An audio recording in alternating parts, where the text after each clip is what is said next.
আল্লাহ রাব্বুল আলামিন সুস্থতার সাথে আল্লাহ রাব্বুল আলামিনের কথা শোনার জন্য আমাদেরকে আল্লাহর সবচেয়ে পছন্দনীয় স্থান মসজিদে সাইয়্যিদুল আইয়ামে আমাদেরকে আসার বসার তৌফিক, যোগ্যতা, মন মানসিকতা, পরিবেশ পরিস্থিতি দান করেছেন। এজন্য আল্লাহর কাছে আমরা কৃতজ্ঞ হচ্ছি। আল্লাহ রাব্বুল আলামিনের শেখানো বাক্যে কালেমাতুশ শুকর আদায় করছি, সকলে পড়ছি আলহামদুলিল্লাহ। দরুদ এবং সালাম বর্ষিত হোক মানবতার মহান মুক্তির দূত আকায়ে নামদার তাজদারে মদিনা আপনার আমার প্রিয় রাসূল জনাবে মুহাম্মদুর রাসূলুল্লাহ সাল্লাল্লাহু আলাইহি ওয়াসাল্লামের প্রতি। সম্মানিত হাজিরিন, জুমা পূর্ব এই সংক্ষিপ্ত অধিবেশনে আজকে আমরা কোরআনুল কারীমের গুরুত্বপূর্ণ কতগুলো নির্দেশনা আল্লাহ রাব্বুল আলামিন যেটা সন্নিবেশ ঘটিয়েছেন সূরাতুল কাহফের মধ্যে।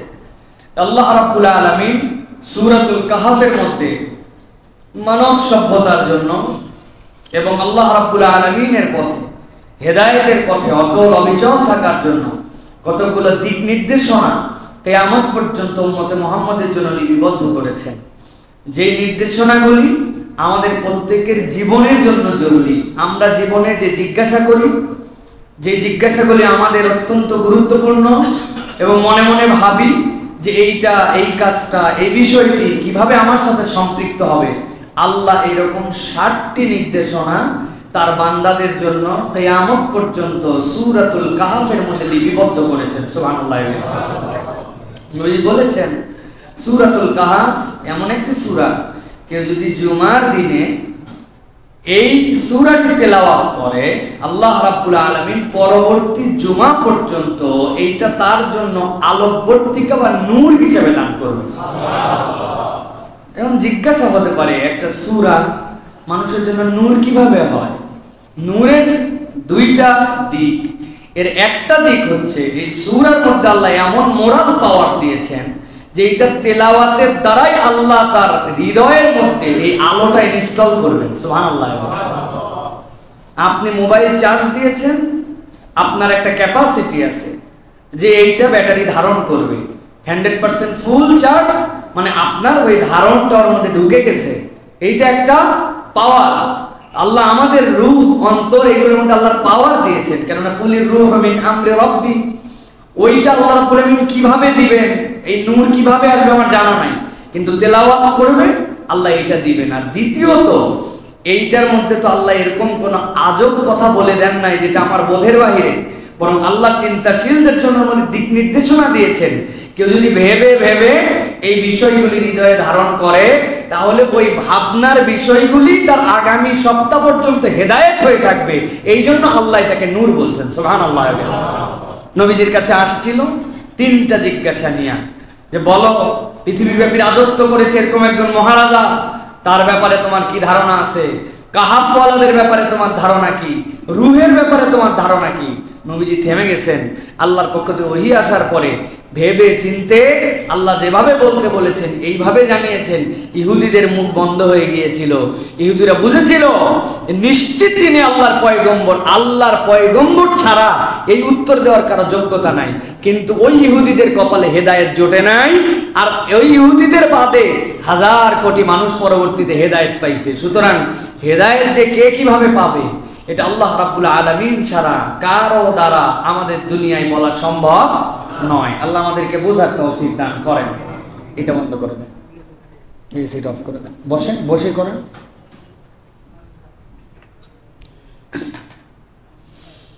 প্রিয় ভাইরা, তাহলে আজকে আমরা 7টা দিকের কথা যেগুলো আমাদের জীবনে সবচেয়ে বেশি জরুরি, এই বিষয়গুলির ব্যাপারে আল্লাহ রাব্বুল আলামিন কি বলছেন আমরা একটু এখান থেকে শিক্ষাগুলি নেওয়ার চেষ্টা করব। প্রথম বিষয়, আমরা সকলেই সুপথ প্রাপ্ত হতে চাই এবং হেদায়েতের উপরে অটল এবং অবিচল থাকতে চাই। চাই কি না? যদি মাথা ঠিক থাকে, আকল যদি ঠিক থাকে, তাহলে বান্দা জানে যে তার হেদায়েতের উপরে টিকে থাকা সবচেয়ে বেশি জরুরি। আমরা টিকে থাকতে চাই, কিন্তু আমি জিজ্ঞাসা করব আপনাদের, আমাদের সকলের কাছে, সকলেই কি হেদায়েতের উপরে টিকে থাকে ভাই? আপনি এরকম লোক কি দেখেছেন যে 5 ওয়াক্ত নামাজ পড়তো, বকে যাওয়া এমন গেছে যে নামাজ কালামের ধার ধারে না? চেনেন এরকম? আছে। এমন লোককে আপনি দেখেছেন যেই লোককে দেখে মনে হয়েছিল কোনোদিন এই লোক আর মানুষ হবে না। কিন্তু আল্লাহ রাব্বুল আলামিন ওই মানুষটাকে এমন পরিবর্তন ঘটাইছেন যে এই পরিবর্তনে নিজেরও বিশ্বাস করতে অবাক লাগে যে কি মানুষ কি হলো, হয় নাই ভাই? আল্লাহ রাব্বুল আলামিন বলছেন, দুনিয়ার মানুষ ভালো করে বোঝো, সুপথ প্রাপ্তি, হেদায়েতের উপর অটল অবিচল থাকা, এটা আল্লাহ রাব্বুল আলামিনের ইচ্ছা যদি না হয় দুনিয়ার মানুষের দ্বারা এটা সম্ভব নয়। আল্লাহ বলছেন এই জন্য তোমাদের জন্য দায়িত্ব হচ্ছে আল্লাহ রাব্বুল আলামিনের ইচ্ছার কাছে তোমার এই হেদায়েত প্রাপ্তিকে সমর্পণ করে দেওয়া। আল্লাহর কাছে বারবার বলা, রব্বুল আমিন আমি চাইলেই হেদায়েতের উপরে থাকতে পারি না, তুমি যদি আমাকে অটল অবিচল না রাখো আমার হেদায়েত প্রাপ্তি কখনো আমার সাথে কবর পর্যন্ত যেতে পারবে না। এই জন্য আল্লাহ শেখাচ্ছেন, বান্দা তোমার হেদায়েত প্রাপ্তি এবং এর উপর অটল অবিচল থাকাটা আল্লাহর ইচ্ছায়, এই ইচ্ছার উপরে তোমার নিজের ইচ্ছাটাকে সমর্পণ করে দাও। আল্লাহ রাব্বুল আলামিন বলছেন, ওয়া তারাশ শামসা ইযা তালাত তাযাওয়ারু আন কাফিহিম যাতাল ইয়ামিন। আল্লাহ বলছেন ওই যে কাহাফওয়ালারা, ওই যে গুহাওয়ালারা, তুমি দেখবে যখন সূর্যটা তাদের সামনে দিয়ে উদিত হয়, কেন তারা বেরিয়ে পড়েছিল, উদ্দেশ্য কি তাদের ছিল?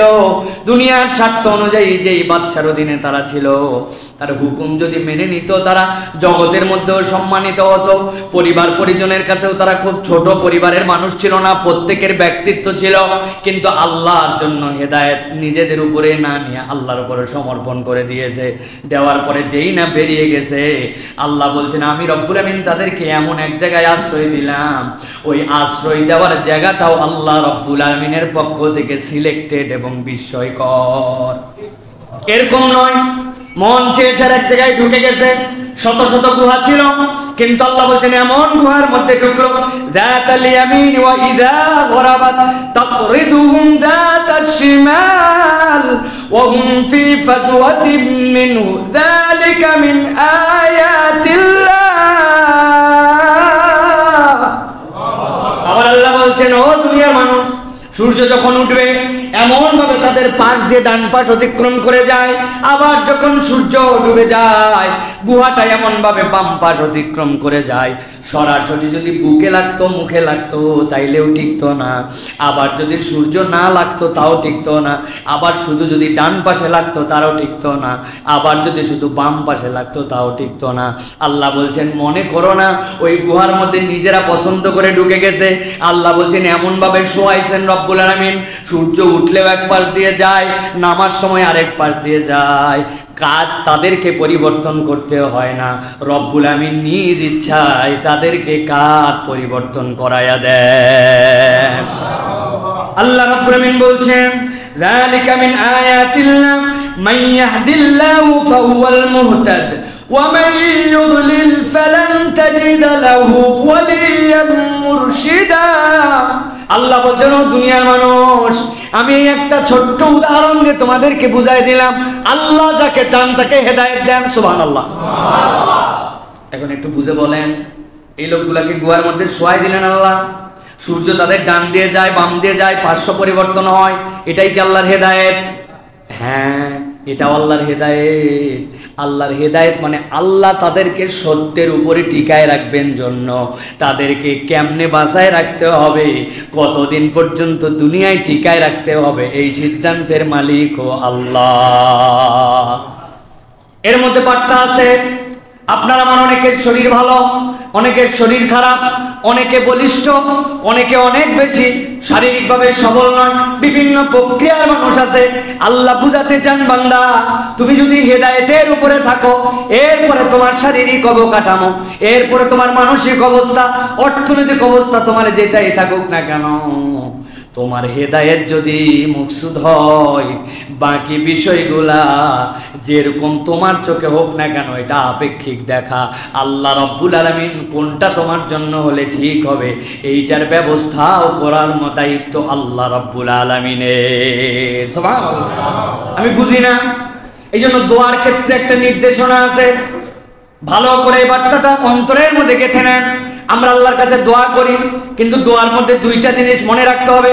তিনটা আমলে দোয়া কবুল হয়, কিন্তু দুইটা অ্যাপ্রোচ আছে দোয়ার মধ্যে, যেই ক্ষেত্রে আমাদের অনেকের কনসার্ন নাই। দোয়ার মধ্যে আল্লাহকে কোনো বিষয় আদেশ করা যাবে না, অ্যাপ্রোচের ধরনটা যেন আদেশ না হয়ে যায়, এটা মনের মধ্যে রাখতে হবে। আল্লাহর কাছে আপনার আবেদন হবে, আদেশ হবে না। এটা আমাদের অনেক ক্ষেত্রে দোয়ার ক্ষেত্রে আমরা এমনভাবে দোয়া করি যে আমার মনে হয় আল্লাহকে আমি নির্দেশ দিচ্ছি।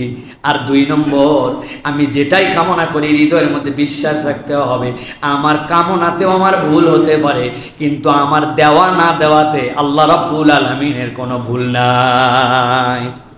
একটু কঠিন কথা হয়েছে, আল্লাহ তুমি আমার দুনিয়ায় ভালো করো, পরকালে ভালো করো, বলি কি না? কিন্তু এইটা নির্দেশের, এইটা আদেশের কমান্ডে না, এটা বিনয়ের কমান্ডে, এটা আল্লাহ রাব্বুল আলামিনের কাছে না, আবেদনের কমান্ড হতে হবে। আমরা অনেক সময় আদেশের রূপে চলে যাই। এটা সিনসিয়ারলি আপনাকে বোঝাতে হবে। আল্লাহকে আপনি বলছেন আল্লাহ দুনিয়া আমাকে ভালো করো, আল্লাহ তুমি আমার জন্য পরকালে ভালো করো, এটা আল্লাহ রাব্বুল আলামিনের কাছে করো হিসাবে আদেশ বুঝলে আপনার নিবেদন দেখে বোঝা যাবে যে এটা আল্লাহর কাছে আপনার আবেদন, এটা যেন কখনো আল্লাহর কাছে আপনার নির্দেশ না হয়। আর 2 নম্বর, এটা বলার সাথে সাথে হৃদয়ে ধারণ করতে হবে রব্বুল আলামিন আমি তো চাইছি আমাকে এইটা দাও, এইটা দাও, কিন্তু আমি জানি তিনি আমাকে সৃষ্টি করেছেন, তুমি আমাকে সৃষ্টি করেছো, আমার জন্য কোনটা ভালো, আমার থেকে বেশি ভালো তুমি সেইটা জানো। তুমি যেইটাই দাও আমি আল্লাহ তোমার বান্দা হিসাবে তোমার প্রতি ওটাতেই সন্তুষ্ট আছি। বান্দা যদি হৃদয়ে হাল উৎপাদন করতে পারে, আর যদি শুরুতে হাম করতে পারে, রসুলের প্রতি দরুদ এবং সালাম করতে পারে, এরপরে নিজের জন্য চায়, সকলের জন্য চায়, আবার নবীর প্রতি দরুদ এবং সালামের মাধ্যমে দোয়া শেষ করে, আমার নবী বলছেন দুনিয়া উল্টায় যেতে পারে, বান্দার দোয়া কখনো ব্যর্থ হতে পারে না। আল্লাহ রাব্বুল আলামিন এই জন্য বলছেন বান্দা ভালো করে বুঝো, মাইয়াহদিল্লাহু ফাহুয়াল মুহতাদ। আল্লাহ বলছেন আল্লাহ যাকে হেদায়েত দেন সে হেদায়েত প্রাপ্ত, ওয়া মান ইউদ্লিল ফালান তাজিদ লাহু ওয়ালিয়াম মুরশিদা। আর যদি কেউ একবার গাফেল হয়ে যায়, হেদায়েতের পথ থেকে দূরে চলে যায়, দুনিয়ার কোন মুর্শিদ তাকে হেদায়েতের আলো দিয়ে হেদায়েত দিতে পারে না। এই জন্য প্রিয় ভাইরা, সুপথ প্রাপ্তি এবং হেদায়েতের উপর অটল থাকা আল্লাহর ইচ্ছার উপর নির্ভরশীল। আপনাকে এই ঈমান ব্যাপকভাবে হৃদয়ের মধ্যে ধারণ করতে হবে এবং আল্লাহর কাছে এটা কামনা করতে হবে যে রব আপনি হেদায়েত না দিলে দুনিয়ায় কেউ আমাকে হেদায়েত দেওয়ার ক্ষমতা রাখে। তবে বাংলাদেশে কিছু পীর সাহেবরা রাখে না, এনারা আপনাদেরকে বিভিন্ন মাধ্যমে বাহনে করে পার করে নিয়ে চলে যাবে, এরকম বিশ্বাস করে না ভাই? কি বলেন আপনি? বহুত আছে আমাদের দেশে প্রিয় ভাইরা, নিজের নামাজ কালাম, নিজের হিসাব কিতাব কিছু চিন্তা করে না, শুধু মুর্শিদ কেবলার সাথে তাল্লুক ঠিক রাখছে, উনি বার করায় নিয়ে চলে যাবে।